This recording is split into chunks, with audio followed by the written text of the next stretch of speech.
Students, we will discuss about the important news. First news is regarding the खेल रत्न के perspective से है। Student, जो खेल रत्न अवार्ड है हमारी कंट्री का हाईएस्ट ऑनर है स्पोर्ट्स सेक्टर के अंदर में। गवर्नमेंट के द्वारा जो ministry of sports and youth affairs है उनके द्वारा 91-92 के समय इस अवार्ड को सेटअप किया गया था। स्टूडेंट, जो अवार्ड है उसको एनुअल बेसिस के ऊपर ग्रांट किया जाता है, तो ये आपको जो बेसिक इन्फॉर्मेशन है वो ज़रूर से होना चाहिए। एनुअल बेसिस के ऊपर जो अवार्ड है उसको ग्रांट किया जाता है, क्या कंटिन्यूस वे के अंदर ग्रांट किया गया है 91-92 से ये जो अवार्ड है। तो स्टूडेंट, 2008 के समय जो अवार्ड है वो किसी भी पर्सन को नहीं दिया गया, और इसके अलावा 2014 के समय अर्लियर फेज के अंदर इस अवार्ड का जो नेम है हमारे जो फॉर्मर प्राइम मिनिस्टर हैं राजीव गांधी, उनके नेम के ऊपर हुआ करता था। लेटर फेज के अंदर आप देखिए कि जो नेम है उसको चेंज किया गया। स्पोर्ट्स के अंदर में जो हमारे एक इम्पोर्टेंट पर्सनैलिटी हैं मेजर ध्यानचंद सर, हॉकी के आप देखिए कि वो प्लेयर हुआ करते थे, और उन्हीं का जो मेमोरी है उसके अंदर हम जो 29 अगस्त का जो डे है उसको एज ए स्पोर्ट्स डे के रूप से सेलिब्रेट करते हैं। क्या स्टूडेंट, जो यहाँ पे जो खेल रत्न अवार्ड है उसके साथ में जो मॉनिटरी सपोर्ट है वो भी प्रोवाइड की जाती है गवर्नमेंट के द्वारा। तो यस स्टूडेंट्स, आपको जो मॉनिटरी सपोर्ट है वो भी आपको यहाँ पे देखने के लिए मिलेगा। नेक्स्ट आप देखिए कि आपको यूपीएससी के द्वारा इसी तरीके से जो क्वेश्चंस हैं वो पूछे जाएंगे, क्योंकि आप देखिए 2021 के समय यूपीएससी के द्वारा जो हमारे भारत रत्न अवार्ड है उसके पर्सपेक्टिव से क्वेश्चन पूछा गया था। तो उस क्वेश्चन में जो स्टेटमेंट है वो यही थे, क्या वो अवार्ड है कब कॉन्स्टिट्यूट हुआ, क्या वो कंटिन्यूस रहे हैं या नहीं रहे हैं, और मॉनिटरी सपोर्ट वहाँ पे ग्रांट किया जाता है या नहीं किया जाता है। आप देखिए कि स्टूडेंट, लास्ट 2-3 ईयर से यूपीएससी के द्वारा स्पोर्ट्स के रिगार्डिंग में भी जो फैक्चुअल क्वेश्चंस हैं वो पूछे गए हैं यूपीएससी के द्वारा। तो हो सकता है कि भारत रत्न की रिगार्डिंग में जो कंट्रोवर्सी क्रिएट हुआ उसके पर्सपेक्टिव से जो बेसिक क्वेश्चन है वो आपसे यहाँ पे पूछ लिए जाए। मॉनिटरी सपोर्ट प्रोवाइड की जाती है, एनुअल बेसिस पे ग्रांट किया गया है 2 टाइम्स है जब इस अवार्ड को नहीं दिया गया।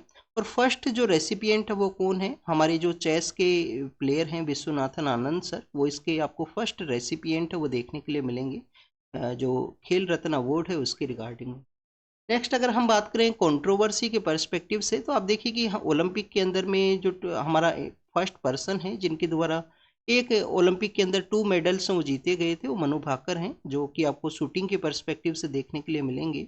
एक मेडल इनके द्वारा इंडिविजुअल कैटेगरी के अंदर जीता गया था, और एक मेडल इनके द्वारा जो टीम का जो मैच है उसके अंदर में। तो उनके द्वारा डिमांड था कि जो खेल रत्न अवार्ड है उसकी रिगार्डिंग में नॉमिनेशन के पर्सपेक्टिव से। तो आप देखिए कि आपको जो बेसिक इन्फॉर्मेशन यहाँ पे पता होना चाहिए। अब आप देखिए कि यहाँ पे मनु भाकर के पर्सपेक्टिव से मेंशन है, तो आपको एक और जानकारी होना चाहिए, क्या इंडिविजुअल कैटेगरी के अंदर में हमारे यहाँ पे जो फर्स्ट पर्सन कौन है जिनके द्वारा गोल्ड मेडल है वो जीता गया। क्योंकि आप देखिए कि टीम वर्क के पर्सपेक्टिव से जब भी हम रीड करते हैं आपको हॉकी जो है वो देखने के लिए मिलेगा। हॉकी के द्वारा कंटिन्यूअस जो मेडल है वो जीते गए थे, पर गोल्ड मेडल आपको इंडिविजुअल कैटेगरी के अंदर अभिनव बिंद्रा हैं जिनके द्वारा 2008 के समय जो आप देखिए कि गोल्ड मेडल है बीजिंग ओलंपिक के दौरान में जीता गया था। फर्स्ट जो ओलंपिक कब ऑर्गेनाइज हुए थे 1896 के समय, कहाँ पे हुए थे, एथेंस के, वहाँ पे जो फर्स्ट ओलंपिक है वो आपको देखने के लिए मिलेंगे। और आप देखिए क्या ओलंपिक भी डिसकंटिन्यू हुए हैं किसी समय में। तो वर्ल्ड वॉर का जो एरा है उस समय में आपको ओलंपिक के रिगार्डिंग में जो डिसकंटिन्यूटी है वो आपको देखने के लिए मिलती है। उस समय इनको लेटर फेज के अंदर ऑर्गेनाइज किया गया। जैसे कि आप देखिए कि कोविड के समय, जो कोविड का जो ओलंपिक है वो 2020 के समय टोक्यो के वहाँ पे ऑर्गेनाइज होते, बट कोविड का जो डिस्टरबेंस की वजह से आप देखिए कि 2021 के समय फिर उसको ऑर्गेनाइज किया गया था। नेक्स्ट न्यूज़ को अगर डिस्कस करें तो स्टूडेंट्स इलेक्शन के कंडक्ट के पर्सपेक्टिव से हैं। आप देखिए कि इलेक्शन कंडक्ट के जो रूल्स हैं, जिसको कि हम कंडक्ट ऑफ इलेक्शन रूल्स 1961 के नाम से जाना करते हैं, तो इन इलेक्शन कंडक्ट के जो रूल्स हैं उसके अंदर जो चेंज है वो कैरी आउट किया गया, अमेंडमेंट को कैरी किया गया। उसी के पर्सपेक्टिव से अपोजिशन का जो पॉलिटिकल पार्टी है उनके द्वारा सुप्रीम कोर्ट के अंदर अप्रोच किया गया है। तो ट्रांसपेरेंसी के रिगार्डिंग में जो एक्टिविस्ट हैं उनके द्वारा भी आप देखिए कि इसके रिगार्डिंग में ऑब्जेक्शंस है उसको रेज किया गया। बेसिकली जो चेंजेज है वो क्या किए गए हैं इलेक्शन जो कंडक्ट के जो रूल्स हैं उसके रिगार्डिंग में। तो आप देखिए कि यहाँ पे जो वीडियो फुटेज जो अवेलेबल हुआ करता था, इलेक्शन के जो डॉक्यूमेंट्स अवेलेबल हुआ करते थे, उनको ओनली कैंडिडेट्स को ही दिया जाएगा, पब्लिक डोमेन के अंदर उनका जो प्रेजेंस है वो नहीं रहेगा। तो स्टूडेंट्स उसी के रिगार्डिंग में ट्रांसपेरेंसी का जो पर्सपेक्टिव है, ट्रांसपेरेंसी को यहाँ पे रोका गया है। इस तरीके से ऑब्जेक्शन करते हुए सुप्रीम कोर्ट के अंदर अप्रोच किया गया अपोजिशन का जो पॉलिटिकल पार्टीज हैं उनके द्वारा, और आप देखिए कि जो ट्रांसपेरेंसी के एक्टिविस्ट हैं उनके द्वारा वही सब उसको रेज किया गया है इसके अगेंस्ट में। स्टूडेंट्स, इलेक्शन कंडक्ट के जो यहाँ पे जो अमेंड क्यों कैरी किया गया, आप देखिए कि उसके रिगार्डिंग में जो पॉइंट है वो यही बताया गया है कि प्रेजेंट समय में आर्टिफिशियल इंटेलिजेंस के थ्रू या डिफरेंट डिफरेंट जो न्यू डोमेन्स यहाँ पे इमर्ज हुआ है, आप देखिए कि जो इंफॉर्मेशन टेक्नोलॉजी के सेक्टर के अंदर में, तो उसका कहीं मिसयूज ना हो, कहीं पे आप देखिए कि जो फेक यहाँ पे वीडियो को मैनिपुलेट करते हुए स्प्रेड ना किया जाए पब्लिक डोमेन के अंदर में। तो बेसिकली वो इलेक्शन का जो प्रोसेस है, जो फ्री एंड फेयर वे के अंदर इलेक्शन कंडक्ट होता है, न्यूट्रलिटी को मेंटेन किया जाता है उसके अंदर में, तो उसके रिगार्डिंग में जो क्वेश्चंस है उसको रेज कर सकता है एक फेक नैरेटिव के थ्रू। आप देखिए काफ़ी बार पॉलिटिकल पार्टीज के द्वारा ईवीएम के पर्सपेक्टिव से जो क्वेश्चंस को रेज किया जाता है, बट स्टूडेंट 2016-17 के समय जब क्वेश्चंस को रेज किया गया था, तो इलेक्शन कमीशन के द्वारा जो पॉलिटिकल पार्टी के जो एक्टिविस्ट हैं उनको इनवाइट किया गया कि आप विजिट कीजिए कि आपके द्वारा किस तरीके से ऑब्जेक्शन है। तो जब इलेक्शन कमीशन के द्वारा उनको इनवाइट किया जाता है तो वो लोग अप्रोच नहीं करेंगे, बट पब्लिक डोमेन के अंदर में समहाउ जो ब्लेम गेम की तरह आपको देखिए कि ईवीएम है उसको क्वेश्चन किया जाएगा। तो ये काफ़ी जो आपको इस तरीके के जो डिस्कशन है वो देखने के लिए मिलते हैं। तो इलेक्शन कंडक्ट के रूल्स के पर्सपेक्टिव से था, जो गवर्नमेंट के द्वारा चेंजेस किए गए हैं, सुप्रीम कोर्ट के अंदर अप्रोच किया गया अपोजिशन के लीडर्स के द्वारा। नेक्स्ट आप देखिए कि जो 25 दिसंबर का जो डे है उसको हम क्रिसमस डे के रूप से तो सेलिब्रेट करते हैं। आपको मेरी क्रिसमस स्टूडेंट्स, आप अच्छे से अपना हार्डवर्क को कैरी कीजिए, जिससे कि नेक्स्ट जब क्रिसमस को सेलिब्रेट करो तो उस समय आप बेसिकली आप देखिए कि आपका मेंस का एग्ज़ाम आप लिख चुके हो, अपने यूपीएससी का मेंस कंडक्ट हो चुका होगा, मेंस का इवन रिजल्ट भी आ जाएगा, इंटरव्यू शेड्यूल रहेगा आपका नेक्स्ट टाइम इस समय में। तो आपको इस तरीके से हार्डवर्क को कैरी करने का ज़रूरत है। नेक्स्ट आप देखिए कि हमारी जो इम्पोर्टेंट पर्सनैलिटी हैं उनका 25 दिसंबर का जो डे है उनकी डे के रूप से हम सेलिब्रेट करते हैं। हमारे फॉर्मर प्राइम मिनिस्टर हैं अटल बिहारी वाजपेयी सर, 3 टाइम्स आप देखिए कि प्राइम मिनिस्टर रहे थे। 2 टाइम्स इनका जो गवर्नमेंट है वो शॉर्ट टर्म की रिगार्डिंग में 13 डेज का गवर्नमेंट था एक, तो आप देखिए एक 13 मंथ का गवर्नमेंट था, और फिर उसके बाद में 5 ईयर का आपको जो गवर्नमेंट है वो देखने के लिए मिलेगा। स्टूडेंट्स, काफ़ी ज़्यादा इंपॉर्टेंट पर्सनैलिटी हैं, इनका एक लाइन है कि वो संघर्ष पथ पे क्या चल पाएगा जिसको पथ का जो प्यार है वो नहीं है। डेट मीन्स कि जो आप देखिए कि आपको जो डेस्टिनेशन है उसको अगर अचीव करना है तो आपको अपना जो जर्नी है, जो आपका हार्डशिप का जो जर्नी है उसको कैरी आउट करना है, उसी को आप देखिए जर्नी को अगर आप एंजॉय करोगे तो डेस्टिनेशन है वो श्योर आपको अचीव होगा। नेक्स्ट आप देखिए कि अटल बिहारी वाजपेयी सर के बारे में ये हमने डिस्कस किया। 25 दिसंबर का जो डे है वो गुड गवर्नेंस डे के रूप से भी सेलिब्रेट करते हैं। Good governance day, good governance day के रिगार्डिंग में 2019 में हमारी गवर्नमेंट के द्वारा जो आप देखिए कि एक इंडेक्स है उसको भी लाया गया था, गुड गवर्नेंस इंडेक्स, जिसके अंदर कंट्री के जो स्टेट्स हैं, यूनियन टेरिटरी हैं, गवर्नेंस के कुछ पैरामीटर्स है उसके बेसिस पे उनका जो रैंकिंग है उसको कैरी आउट किया गया था। तो ये students basically good governance day के बारे में है, इनके इनके डे के पर्सपेक्टिव से इनको जो भारत रत्न अवार्ड है वो भी दिया गया था। सेकंड जो इम्पोर्टेंट पर्सनैलिटी है वो आपको महामना है, या आप देखिए कि इनको कर्मयोगी का जो टाइटल है वो भी दिया गया था। तो महामना है, कर्मयोगी हैं, जिनको कि हम देखिए मदन मोहन मालवीय के नाम से जाना करते हैं। मदन मोहन मालवीय सर का जो बर्थ जो डे है वो सेलिब्रेट किया जाता है। इनके इम्पोर्टेंट कॉन्ट्रीब्यूशंस के बारे में अगर हम डिस्कस करें तो काफ़ी सारे एजुकेशन के रिगार्डिंग में इनका इम्पोर्टेंट कॉन्ट्रीब्यूशन है। कांग्रेस के सेशंस हैं, 4 टाइम्स कांग्रेस के सेशन को भी हेड किया गया था इनके द्वारा। जो लास्ट सेशन है उस समय आप देखिए कि इनको अरेस्ट कर लिया गया था, फिर उनकी वजह से जो सेन गुप्ता हैं उनके द्वारा कांग्रेस सेशन को हेड किया जाएगा। तो हम अगर हम बात करें मदन मोहन मालवीय जी के बारे में, तो बेसिकली आप देखिए कि इनके द्वारा जो बीएचयू है, बनारस हिंदू यूनिवर्सिटी है बीएचयू, उसका इस्टेब्लिशमेंट किया गया। कब किया? 1916 के समय में। नेक्स्ट आप देखिए कि बीएचयू के अलावा हिंदू महासभा है, हिंदू महासभा है, उसका भी इस्टेब्लिशमेंट इनके द्वारा किया गया। स्टूडेंट्स, हिंदू महासभा के अलावा आप देखिए कि इनके द्वारा गंगा सभा है, जो गंगा हमारा गंगा रिवर है उसका जो सभा है उसका भी इस्टेब्लिशमेंट था इनके द्वारा। हिंदू महासभा 1915 के समय सेटअप किया गया। उससे पहले आप देखिए कि जो गंगा सभा है, गंगा सभा का आपको जो गंगा महासभा का इस्टेब्लिशमेंट आपको देखने के लिए मिलेगा 1905 के समय, 1905 के समय सेटअप किया गया था।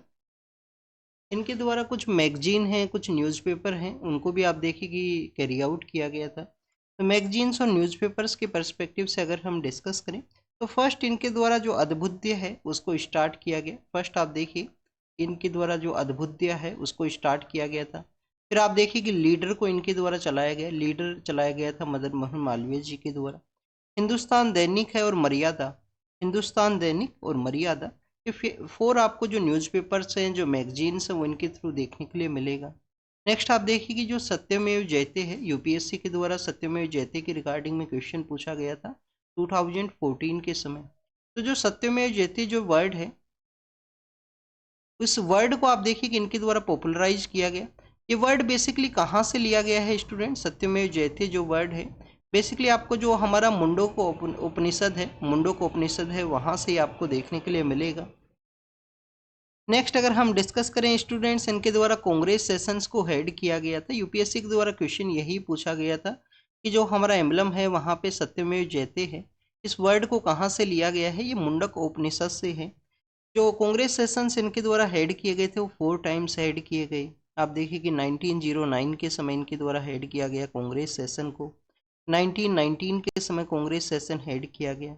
इसके अलावा स्टूडेंट्स 1913, इससे भी मिडिल पार्ट के अंदर 1913 के समय, और स्टूडेंट्स 1932 का जो कांग्रेस सेशन के प्रेसिडेंट इनको अनाउंस कर दिया गया था, बट उसके बाद में इनको अरेस्ट कर लिया गया। तो लेटर फेज के अंदर जो सेन गुप्ता हैं उनके द्वारा जो सेशन है उसको हेड किया गया था। अब ये कांग्रेस सेशंस के बारे में हमने डिस्कस किया। आपके लिए यहाँ पे एक होमवर्क है। होमवर्क आपके लिए ये है कि इन सेशंस का जो लोकेशन है उसको ज़रूर से देखना। ये सेशन है वो कहाँ पे ऑर्गेनाइज हुआ है, जैसे कि हम रीड करते हैं ना 1907 का जो सेशन है वो सूरत के वहाँ पे ऑर्गेनाइज हुआ था। तो एक्सट्रीमिस्ट और जो आप देखिए कि जो मॉडरेट पर्सन है उनकी भी एक जो उनके बीच में जो सुलह कराने वाले जो पर्सन है वो आपको मदन मोहन मालवीय जी देखने के लिए मिलते हैं, जिनके डे को आज ऑब्जर्व किया गया है। न्यूज़पेपर के अंदर जो एडवर्टाइजमेंट है वो यहाँ पे पब्लिश था। ये इनका कुछ कंट्रीब्यूशन है जिसको कि हमने यहाँ पे डिस्कस किया। नेक्स्ट आप देखिए कि हमारे जो पीएम सर हैं उनके द्वारा जो फाउंडिंग स्टोन है उसको कैरी किया जाएगा केन एंड बेतवा जो रिवर हैं उनके इंटरलिंकिंग प्रोजेक्ट की रिगार्डिंग में। अब केन एंड बेतवा का जो इंटरलिंकिंग प्रोजेक्ट के बारे में डिस्कस करें तो फर्स्ट आपको ये जो रिवर्स हैं उनका ओरिजिन आपको पता होना चाहिए। अभी जो केन रिवर के बारे में अगर हम डिस्कस करें, मध्य प्रदेश के वहाँ से ओरिजिनेट होती है। मध्य प्रदेश में कहाँ पे ओरिजिनेट होती है? कतनी नाम का एक मध्य प्रदेश का डिस्ट्रिक्ट है कतनी, वहाँ पे कैमूर का जो हिल्स है, कैमूर हिल्स जो हैं वहाँ से इसका जो ओरिजिनेशन है वो आपको देखने के लिए मिलेगा। कौन सा रिवर का? केन रिवर का। नेक्स्ट आप देखिए कि बेतवा रिवर की पर्सपेक्टिव से अगर हम डिस्कस करें बेतवा के बारे में, तो स्टूडेंट जो बेतवा रिवर है ये बुंदेलखंड के अंदर, बेसिकली बोथ रिवर्स ये बुंदेलखंड एरिया के अंदर फ्लो करती हैं, और वहीं पे ही वाटर का अवेलेबिलिटी के रिगार्डिंग में कि वहाँ पे किस तरीके से इरिगेशन को बूस्ट किया जा सके उसके रिगार्डिंग में इन बोथ रिवर्स का जो इंटरलिंकिंग है उसको कैरी किया जाएगा। बेतवा के बारे में डिस्कस करें तो बेतवा का जो ओरिजिन है मध्य प्रदेश के अंदर होशंगाबाद का जो एरिया है, होशंगाबाद जो डिस्ट्रिक्ट है मध्य प्रदेश का जो एरिया है, तो होशंगाबाद के वहाँ से ये ओरिजिनेट करती है, होशंगाबाद के नॉर्दर्न पार्ट के अंदर में। और जो विंध्या हिल्स हैं, जो विंध्या हिल्स हैं उसके वहाँ से इसका ओरिजिनेशन आपको देखने के लिए मिलेगा। बोथ जो रिवर हैं वो ट्राइब्यूटरी किसका है? आप देखिए कि यमुना जो रिवर है, यमुना का ये ट्राइब्यूटरी है both rivers Ken and Betwa, last में यमुना के अंदर ही मिलती हैं। अब बुंदेलखंड के बारे में डिस्कस करें तो बुंदेलखंड का कुछ जो पार्ट है वो मध्य प्रदेश के अंदर है, कुछ पार्ट आपको उत्तर प्रदेश के अंदर देखने के लिए मिलेगा। आप देखिए कि कुछ पार्ट आपको उत्तर प्रदेश के अंदर में है, ओरछा का जो एरिया है, झांसी का जो एरिया है, उरई है, जालौन है, हमीरपुर है, ये कुछ ऐसे एरियाज हैं जो आप देखिए कि उत्तर प्रदेश के वहाँ हैं। सदन अगर हम बात करें यहाँ पे मध्य प्रदेश के अंदर जो टीकमगढ़ का एरिया है, टीकमगढ़ है, इसके अलावा आप देखिए कि सागर का जो एरिया है उसको भी काउंट करते हैं बुंदेलखंड रीजन के अंदर ही। तो बुंदेलखंड का जो इंटीरियर एरिया के अंदर सेटअप होने की वजह से जो विंड जो यहाँ पे मानसून का जो रेन बियरिंग जो विंड्स हैं, रेन बियरिंग विंड्स के द्वारा जो मॉइस्चर है उसको नहीं ले जाया जाता है वहाँ तक, तो इसी वजह से आपको इंटीरियर पार्ट का जो लोकेशन है बारिश कम रिसीव होता है, ड्रोट का सिचुएशन है, तो उसी एरिया के अंदर में वाटर की अवेलेबिलिटी के रिगार्डिंग में ये इंटरलिंकिंग प्रोजेक्ट का जो फाउंडिंग स्टोन है पीएम सर के द्वारा कैरी आउट किया जाएगा, जिसका एडवर्टाइजमेंट यहाँ पे पब्लिश हुआ है। नेक्स्ट आप देखिए कि आपको एडवर्टाइजमेंट के बारे में भी पता होना चाहिए। 2016 के समय का एक केस है सुप्रीम कोर्ट के द्वारा, common chaos versus of India, common chaos versus of India का एक केस है जिसके अंदर बताया गया कि एडवर्टाइजमेंट के अंदर पीएम सर का फोटो हो सकता है, सॉरी प्रेसिडेंट सर का, पीएम सर का, उसके बाद में किसी भी स्टेट की जो सीएम है और गवर्नर हैं इनका फोटो हो सकता है गवर्नमेंट एडवर्टाइजमेंट के अंदर, क्योंकि आप देख गवर्नमेंट का ही एडवर्टाइजमेंट है, ये जो एडवर्टाइजमेंट था ये भी गवर्नमेंट का ही था। नेक्स्ट आप देखिए कि चीफ मिनिस्टर के अलावा स्टूडेंट्स यहाँ पे जो सीजीआई हैं, चीफ जस्टिस ऑफ इंडिया, तो ये 5 जो इम्पोर्टेंट पर्सनैलिटी हैं उनका फोटो हो सकता है, और ज़्यादा फोटोज हैं उसको नहीं कैरी आउट किया जा सकता है गवर्नमेंट एडवर्टाइजमेंट के अंदर में। ये बेसिकली कुछ गाइडलाइंस हैं जिनको कि कोर्ट के द्वारा रखा गया था कि जो पब्लिक का जो पैसा है उसको इस तरीके से ना खर्च किया जाए खुद की पब्लिसिटी के रिगार्डिंग में। नेक्स्ट अगर हम बात करें इंडिया और चाइना के द्वारा जिस तरीके से आप देखिए कि डिसएंगेजमेंट को कैरी किया गया है, तो उसी के रिगार्डिंग में एक एडिटोरियल पब्लिश हुआ है कि कैसे जो न्यू पॉसिबिलिटीज़ हैं न्यू एरियाज़ के अंदर में कोऑपरेशन को कैरी आउट करने का ज़रूरत है। तो फर्स्ट आप देखिए कि यहाँ पे जो मेच्योर लीडरशिप है उसके बारे में बताया गया है कि मेच्योर जो लीडरशिप है वो कंटिन्यूस कन्फ्लिक्ट को रिजोल्व करने का कोशिश करते हैं, उनके द्वारा साइलेंटली वे के अंदर में जो जो भी यहाँ पे डिफरेंसेज है उसको रिजोल्व किया जाता है डायलॉग का जो प्रोसेस है उसके थ्रू में। तो आप देखिए कि उसी के रिगार्डिंग में बताते हुए कहा गया कि जो लाइन ऑफ एक्चुअल कंट्रोल का एरिया है जहाँ पे 2020 के समय जो गलवान वैली का जो कन्फ्लिक्ट है, उस समय से आप देखिए कि कन्फ्लिक्ट है उसको किस तरीके से साइलेंट वे के अंदर में मेच्योरली वे के अंदर रिजोल्व किया गया गवर्नमेंट के द्वारा 2024 के समय में। तो उसी के बारे में डिस्कशन ये है कि अब यहाँ से हमें जो कंटिन्यूस 4 ईयर का जो 4 to 5 ईयर का जो डिफरेंस है उसको किस तरीके से एक लेसन के रूप से सीखते हुए नया जो आप देखिए कि नए एरियाज के अंदर में जो कोऑपरेशन है उसको कैरी आउट करना है। तो फर्स्ट ऑफ ऑल यहाँ पे बताया गया है कि इंडिया और चाइना के द्वारा जो हमारा नॉर्थ ईस्टर्न पार्ट है जिसके अंदर आप देखिए कि म्यांमार का जो सिचुएशन है वो भी डैमेजिंग सिचुएशन है, तो उस सिचुएशन के रिगार्डिंग में हमारे यहाँ पे एक BICM नाम का एक इनिशिएटिव हुआ करता था जिसमें बांग्लादेश, इंडिया, चाइना और आप देखिए कि म्यांमार है, 4 कंट्रीज उसका पार्ट है, उसको यूटिलाइज करते हुए बोथ कंट्रीज के द्वारा उसको यूटिलाइज करते हुए बांग्लादेश, चाइना, इंडिया और आप देखिए कि म्यांमार है। तो बेसिकली ये कोलकाता से जो कनिंगम नाम का जो सिटी है K2K को आप देखिए कि लिंक करता है। यूपीएससी ने इस पे भी शायद क्वेश्चन पूछा था 2022 में या 23 के समय में, एक स्टेटमेंट बेस ये क्वेश्चन था। तो आप देखिए कि कोलकाता से जो कनिंगम का जो एरिया है उसको ये कनमिंग का जो एरिया है उसको ये कनेक्ट करेगा, तो ये आपको बेसिकली इस इनिशिएटिव को यूज करने का ज़रूरत है बोथ कंट्रीज के द्वारा, जिससे कि बेटर वे के अंदर में नॉर्थ ईस्ट इंडिया और हमारा जो म्यांमार है वहाँ पे स्टेबिलिटी को कैरी आउट किया जा सके। नेक्स्ट आप देखिए कि यहाँ पे बोथ कंट्रीज को कुछ पॉइंट्स बताए गए हैं कि इंडिया के द्वारा एंटी चाइना जो जो यहाँ पे वेस्ट का जो आप देखिए कि एजेंडा है उसके अंदर नहीं कैरी आउट किया जाए, बट इंडिया के जो आप देखिए कि मिनिस्ट्री ऑफ एक्सटर्नल अफेयर्स हैं उनके द्वारा कंटिन्यूस कहा गया है कि इंडिया का जो पॉलिसी है वो कम्प्लीटली डिपेंड करता है इंडिया के जो इंटरेस्ट है उनके ऊपर में। चाइना को भी आप देखिए कि इस एडिटोरियल के अंदर बताया गया कि चाइना को जो एग्रेसिव पॉलिसी है उसको नहीं अडॉप्ट करना चाहिए, चाइना वन चाइना जो पॉलिसी है उस कॉन्सेप्ट को भी नहीं कैरी आउट करने का ज़रूरत है। Cooperation and coordination, people to people जो कॉन्टैक्ट है उसी के थ्रू में यहाँ पे जो ट्रेड है जो रिलेशन है उसको बूस्ट किया जा सकता है बोथ कंट्रीज के द्वारा। इनफॉर्मल समिट्स आप देखिए कि ऑलरेडी कंडक्ट हुई हैं इंडिया और चाइना के जो पॉलिटिकल लीडर्स हैं उनका 2017 के समय में और 2019 के समय में। तो इंडिया और चाइना के जो पॉलिटिकल लीडर्स हैं उनका इनफॉर्मल समिट्स भी कंडक्ट हुआ है जिसके थ्रू जो भी डिफरेंस है बॉर्डर एरिया के जो डिफरेंस है उनको रिजोल्व करने का कोशिश किया गया है।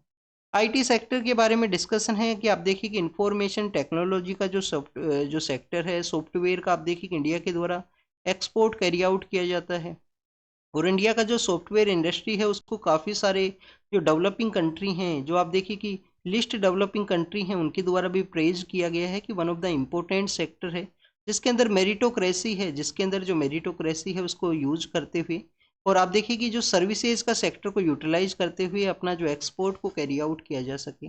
सॉफ्टवेयर का आप देखिए कि 1960s के समय इंडिया का जो सॉफ्टवेयर सेक्टर के अंदर जो कंट्रीब्यूशन है वो काफ़ी नेग्लिजेंट वे के अंदर हुआ करता था, बट आप देखिए कि प्रेजेंट समय में हमारे यहाँ पे सॉफ्टवेयर इंडस्ट्री के अंदर इंडिया का जो एक्सपोर्ट है वो काफ़ी अच्छा है।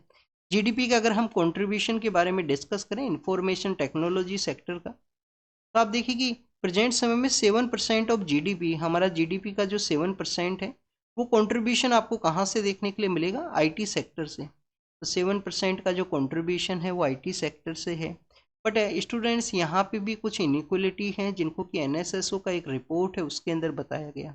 सोशल इनइक्वलिटी है, कास्ट बेस्ड डिस्पेरिटी है, जेंडर बेस्ड डिस्पेरिटी है और रूरल अर्बन का जो डिवाइड है मीन्स जो एम्प्लॉई जो यहाँ पे पर्सन है जो इस सेक्टर के अंदर में है, वो किस सेक्टर से बिलोंग करता है, कैसा उसका एजुकेशन बैकग्राउंड है। तो आप देखिए कि उसके रिगार्डिंग में जो डिफरेंस है उसको बताया गया। तो यहाँ पे जो डिस्पैरिटीज है उसके रिगार्डिंग में डिस्कशन है प्राइवेट सेक्टर के इस एरिया के अंदर में जो सॉफ्टवेयर इंडस्ट्रीज का है।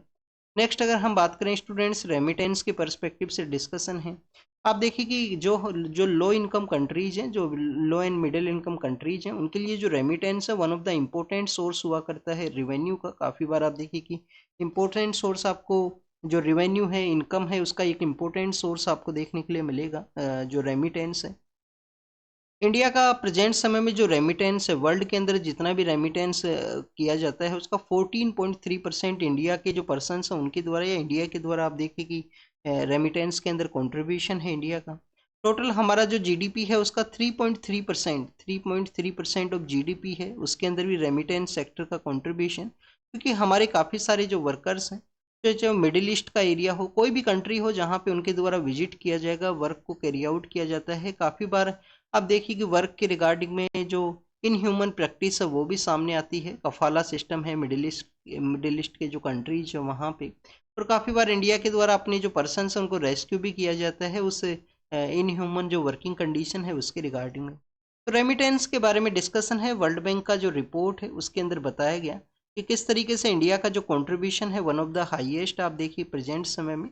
उससे पहले आप देखिए कि चाइना का जो कंट्रीब्यूशन है वो पहले हाई हुआ करता था। चाइना के जो पर्सन है वो काफ़ी अदर कंट्रीज के अंदर जाया करते थे, बट प्रेजेंट समय में इंडिया का 14.3% है रेमिटेंस में। रेमिटेंस आप देखिए कि हमारा जो करंट अकाउंट का एरिया है उसके अंदर भी जो डेफिसिट है उसको कम करने का कोशिश किया जाता है रेमिटेंस के थ्रू ही आपको। नेक्स्ट अगर हम बात करें स्टूडेंट्स, अकबर के पर्सपेक्टिव से मेंशन किया गया है। आप देखिए कि द हिंदू के अंदर बुक्स के बारे में डिस्कशन हुआ करता है। तो अकबर के पर्सपेक्टिव से जो 3 बुक्स हैं वो रिलीज हुई हैं प्रेजेंट समय में। तो उन बुक्स के रिगार्डिंग में डिस्कशन है कि अकबर का कुछ जो आपको जो लाइफ के उनके जो कुछ इवेंट्स हैं उनके बारे में भी कुछ जानकारी होना चाहिए कि अकबर का जो टाइम पीरियड है वो कब रहा, कौन कौन सा एक्टिविटी उनके द्वारा कैरी आउट किया गया है Mughal Mughal empire.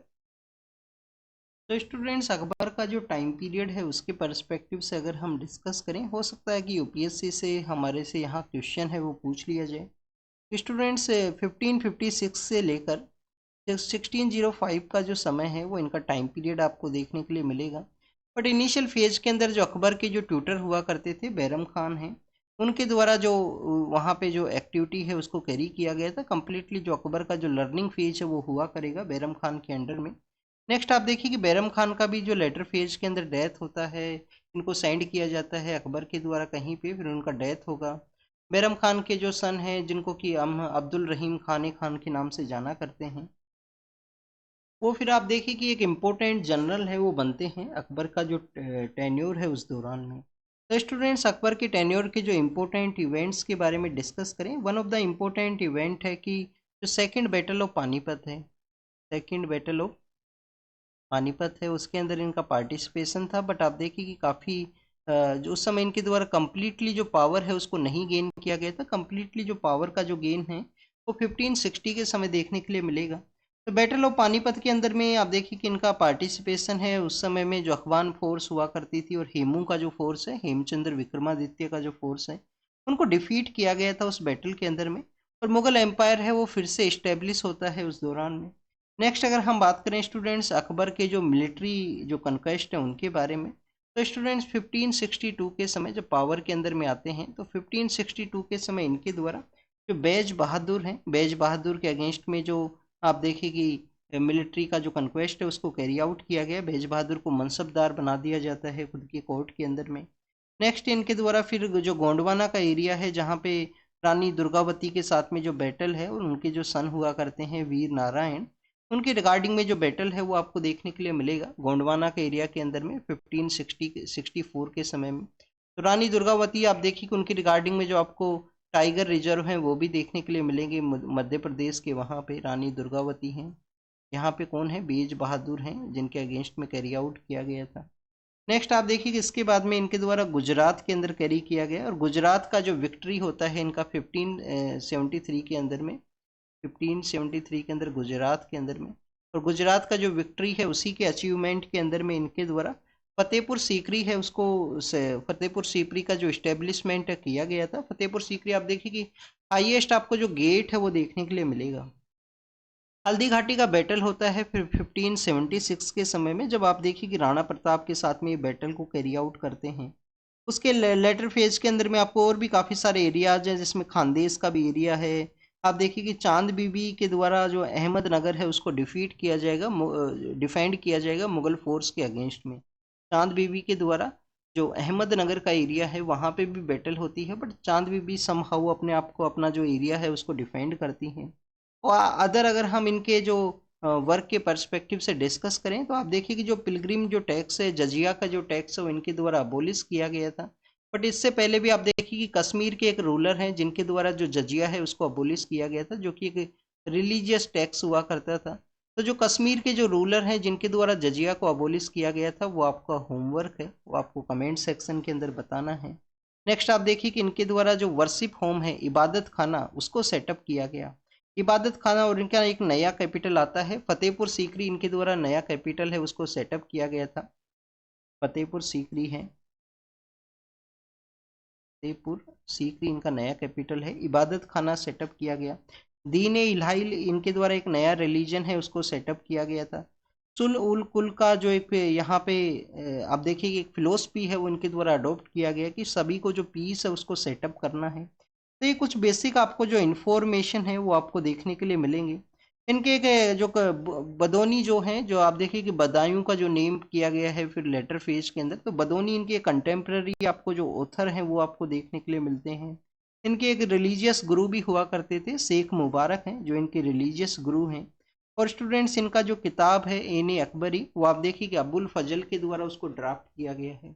N A Akbari किसके द्वारा ड्राफ्ट किया गया है? अबुल फजल के द्वारा। टाइम पीरियड 1556 से लेकर 1605 है। जजिया को अबोलिश था। होमवर्क आपके लिए ये है, इनसे पहले जजिया को किसके द्वारा अबोलिश किया गया? प्रेसिडेंट मैम के द्वारा। कुछ स्टेट के जो गवर्नर हैं उनको चेंज किया गया है, कुछ स्टेट के जो गवर्नर हैं उनको सेटअप किया गया। आप देखिए कि सेंटर के द्वारा जो गवर्नर का अपॉइंटमेंट है, ये कॉन्सेप्ट हमने किस कंट्री से लिया है? किस कंट्री से लिया है कॉन्स्टिट्यूशन के अंदर में? तो कनेडियन जो कॉन्स्टिट्यूशन है, कनाडा का जो कॉन्स्टिट्यूशन है, वहाँ से आपको कॉन्सेप्ट देखने के लिए मिलेगा। हमारे फॉर्मर जो होम सेक्रेटरी हैं उनको मणिपुर का जो गवर्नर है वो अपॉइंट किया गया। हमारे जो मिनिस्टर ऑफ होम अफेयर्स हैं उनके द्वारा आप देखिए कि नए जो क्रिमिनल लॉज हैं उसके रिगार्डिंग में डिस्कशन किया गया है कि कैसे ट्रांजिशन को इवेल्युएट किया गया उनके द्वारा। आप देखिए कि जीरो एफआईआर का जो कॉन्सेप्ट है, जीरो एफआईआर का जो कॉन्सेप्ट है वो यहाँ पे प्रमोट हुआ है नए क्रिमिनल लॉज के थ्रू। जो अर्लियर फेज के अंदर पीपल्स को काफ़ी कम अवेयरनेस है वो हुआ करता था उसके बारे में, कि किसी भी एरिया के अंदर जो है जीरो एफआईआर के थ्रू जो केस है उसको रजिस्टर किया जा सकता है इनिशियल फेज के अंदर में, जिससे कि इन्वेस्टिगेशन को कैरी आउट किया जा सके। नेक्स्ट आप देखिए कि प्राइवेट सेक्टर के अंदर जिस तरीके से आप देखिए कि यहाँ पे जो गिग वर्कर्स का प्रेजेंस इंक्रीज हुआ है, तो गवर्नमेंट का यहाँ पे जो एक्टिविटी है उसकी रिगार्डिंग में सुप्रीम कोर्ट के द्वारा ऑब्जर्व किया गया कि प्राइवेट सेक्टर के अंदर इन ह्यूमन कंडीशन है, वर्किंग कंडीशन सही नहीं है, बेटर जो बेनिफिट है वो नहीं प्रोवाइड किया जाता है। तो गवर्नमेंट को आप देखिए कि प्राइवेट सेक्टर को समहाउ जो गिग वर्कर्स का कंडीशन यहाँ पे इमर्ज हुआ है उसको समहाउ देखने का ज़रूरत है। नेक्स्ट आप देखिए कि राजस्थान के वहाँ पे जो राजस्थान गवर्नमेंट है उनके द्वारा बेसिकली एक इनिशिएटिव चलाया गया था 2023 के समय में, कि जो गिग वर्कर हैं, जो प्लेटफॉर्म वर्कर्स हैं, उनको भी इंश्योरेंस है वो प्रोवाइड किया जाएगा। उनका भी यहाँ पे कोई कैजुअलिटी सामने आती है तो उस समय जो बेनिफिट है वो उनको प्रोवाइड हो सके। आप देखिए कि समहाउ ये जो वर्कर्स हैं वो इंक्रीज हुए हैं समय के साथ में, जो गिग वर्कर्स हैं, प्लेटफॉर्म जो वर्कर्स हैं वो इंक्रीज हुए हैं। नेक्स्ट इंडिया और श्रीलंका के बारे में है। आप देखिए कि जो यहाँ पे इन्वेस्टमेंट इंडिया के द्वारा प्रॉमिस किया गया है काफ़ी कुछ एरियाज के अंदर में, तो उसी का जो डिस्कशन है उसको यहाँ पे कैरी किया गया। नेक्स्ट आप देखिए कि तुर्की के वहाँ पे जो वेस्टर्न जो पार्ट है वहाँ पे जो वायलेंस का जो न्यूज़ है वो सामने आया है, वायलेंस के पर्सपेक्टिव से डिस्कशन है। नेक्स्ट आप देखिए कि मेडिटेरियन सी के अंदर रसिया का जो शिप है उसके पर्सपेक्टिव से है। रसिया का जो शिप है वो सिंक हुआ है यहाँ पे मेडिटेरियन सी के अंदर में। पर्सन्स को रेस्क्यू किया गया और स्पेन का जो कार्टेजिना का एरिया है वहाँ पे आप देखिए कि उनको ले जाया गया है। इसके अलावा स्टूडेंट्स यहाँ पे नीदरलैंड के पर्सपेक्टिव से है। नीदरलैंड का जो कैपिटल है एम्स्टर्डम, वहाँ पे आप देखिए कि बेसिकली वायलेंस का ही न्यूज़ है, वहाँ पे भी वायलेंस है। टर्की के वहाँ पे ब्लास्ट का न्यूज़ है, तो ये वायलेंस का न्यूज़ आया है बहुत जगह पे। और इसके अलावा स्टूडेंट्स यहाँ पे इजराइल के पर्सपेक्टिव से है, इजराइल का जो फोर्स है उनके द्वारा किस तरीके से गाजा के अंदर अटैक एंड काउंटर अटैक किया गया। सीरियन जो मिलिशिया है उसके बारे में है, सीरिया को आप देखिए कि कैप्चर किया गया एचटीएस के द्वारा। एचटीएस के द्वारा कैप्चर के बाद में वहाँ का डाइवर्सिटी को आप देखिए कि कंटिन्यूस प्रेज किया जाएगा, उनको भी पार्ट के रूप से रखा जाएगा, कोई भी वायलेंस का एक्टिविटी नहीं किया जाएगा, ये भी उनके द्वारा प्रॉमिस किया गया है एचटीएस के जो लीडर हैं उनके द्वारा। नेक्स्ट आप देखिए कि यहाँ पे बेसिकली आप देखिए कि जो राइवल ग्रुप्स के बारे में है कि राइवल ग्रुप्स के द्वारा बैक किया गया है कुर्द एंड टर्की का बेसिकली यहाँ पे ऑब्जेक्शन है कि जो कुर्द जो पीपल है जो डिफरेंट डिफरेंट कंट्रीज के अंदर में है, जो सीरिया के अंदर जो कुर्द पर्सन है उनके द्वारा जो वेपन्स हैं उनको ये आप देखिए कि यहाँ पे कंटिन्यूस डिसआर्म कर दिया जाए, उनका जो आर्मी है उसे भी, तो उसी के रिगार्डिंग में यहाँ पे डिस्कस किया। तो student this is all the information related to the today's newspaper. आप इसको रीड कीजिए, रिवाइज कीजिए, जो भी इंफॉर्मेशन आपको मिला है उसको नोट डाउन कीजिए। Thank you students, thank you very much.